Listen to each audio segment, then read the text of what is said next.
Assalamualaikum warahmatullahi wabarakatuh. Perkenalkan, saya Adi Raffi Khairul Fariski dari kelas 2 AD 4 dengan NIM 241524001. Saat ini saya akan mempresentasikan tentang tugas sistem operasi 10.3 tentang web server. Pada pertemuan sebelumnya, saya sudah membuat file C-nya. Nah, jadi, web server ini digunakan untuk mengimplementasikan tentang concurrent, yaitu server tidak hanya melayani satu klien melayani satu waktu, tapi bisa melayani beberapa klien secara bersamaan. Nah, di sini juga saya menerapkan pembatasan sumber daya resource untuk membatasi jumlah koneksi aktif. Nah, di sini ada library yang saya gunakan, seperti ini library biasa yang digunakan di dalam sesi seperti stdio.h, stdlib.h, dan string.h. Nah, di sini saya menggunakan unistd.h untuk environment Linux ya, untuk read, write, close, fork, dan sleep-nya. Nah, di sini juga saya menggunakan SCS socket dan include Netinet untuk protokol jaringannya. Lalu ada include sinyal.h untuk menangani sinyalnya dan SCS white.h untuk whitebit-nya. Nah, di sini saya juga mendefine portnya itu 8081, lalu buffer size-nya 248, dan max client-nya 5. Nah, max client ini digunakan untuk membatasi jumlah koneksi aktif di dalam server tersebut. Lalu saya mendefinisikan variabel global yang bernama volatile inactive connection. Nah, variabel global ini digunakan untuk menghitung koneksi aktif yang digunakan di server ini. Nah, kenapa volatil? Jadi volatil ini digunakan agar compiler tahu nilai ini bisa berubah di luar alur utamanya. Lalu di sini ada fungsi bernama child handler yang digunakan untuk menangani child-nya. Nah, fungsi ini digunakan untuk membersihkan zombie proses tanpa memblokir program. Jadi, apa sih zombie proses? Nah, di dalam sistem operasi, ada yang namanya zombie proses ketika child-nya sudah mati, namun si parent-nya tidak mengakui kematiannya. Nah, zombie proses ini akan tersimpan di tabel proses dan memakan resource. Oleh karena itu, saya menggunakan ini untuk agar resource tidak digunakan gitu, tidak termakan oleh zombie proses ini. Nah, di sini juga terdapat decrement active connection untuk menandakan satu klien selesai dan terdapat slot yang tersedia. Nah, di sini tuh selanjutnya ada mainnya. Ini yang pertama itu membuat soket. Nah, untuk AFP V4-nya saya gunakan AFPNet, lalu untuk TCP-nya menggunakan Sockstream. Lalu di sini ada Reuse untuk menggunakan port 8081 kembali ketika servernya di reset. Nah, di sini ada konfigurasi servernya. Lalu di sini ada bind. Bind ini digunakan untuk mengikat soket ke port 8081-nya. Selanjutnya ada listen. Di sini digunakan untuk menandai soket sebagai pasif soket yang siap menerima koneksi yang masuk. Nah, selanjutnya, di sini ada logika untuk pembatasannya untuk skenario 2 dan 3. Jadi, di dalam infinite loop, sebelum server menerima tamu, saya menggunakan pengkondisian terlebih dahulu, yaitu while active connection lebih dari sama dengan max client.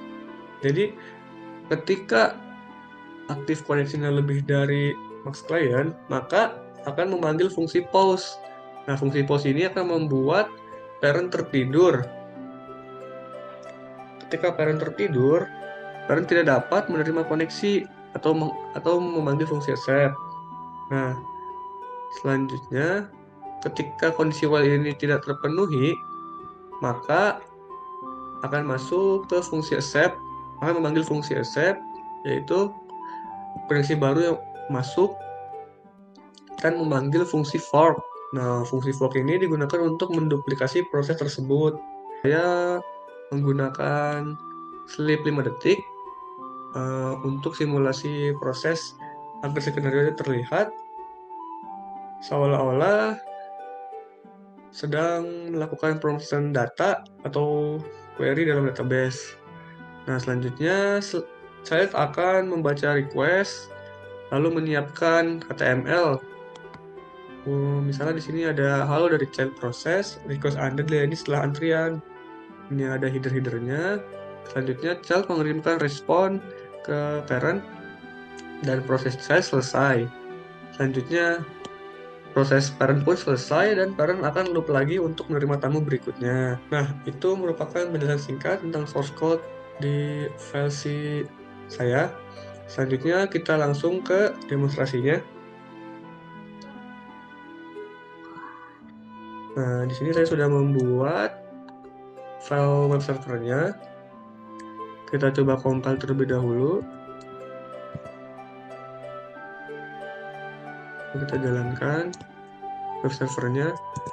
Nah, di sini sudah dapat dilihat bahwa server concurrent berjalan di port 8081 dengan maksimal koneksi 5. Nah, bagaimana sih cara untuk mengeceknya? Jadi di sini saya sudah menyiapkan dua terminal, yang satu untuk menjalankan web server, yang satu untuk mengeceknya.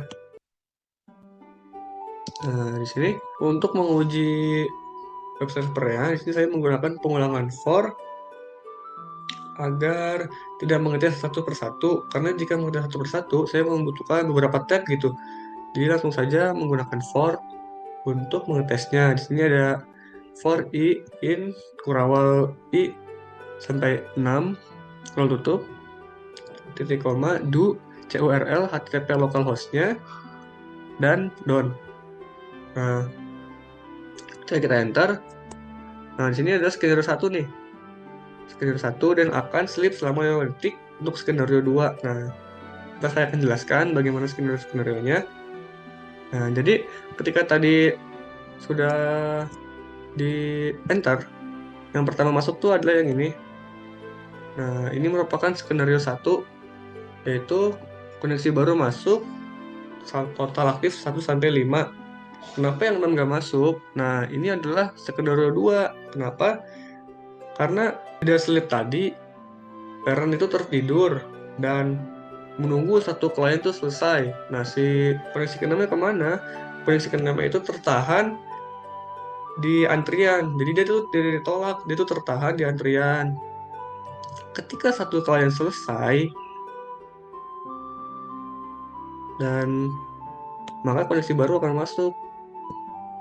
Ini merupakan skenario ketiga, yaitu proses begitu child selesai dan counter turun, maka parent bangun dari tidur dan langsung memasukkan koneksi ke-6. Nah, jadi dari source code dan demonstrasi ini sudah membuktikan bahwa web server ini berhasil menangani klien dengan fork, lalu membatasi jumlah maksimal koneksi, dan menangani antrian saat server penuh tanpa menolak koneksi tersebut. Nah, itu saja dari presentasi dari saya. Mohon maaf apabila ada kekurangan. Wassalamualaikum warahmatullahi wabarakatuh.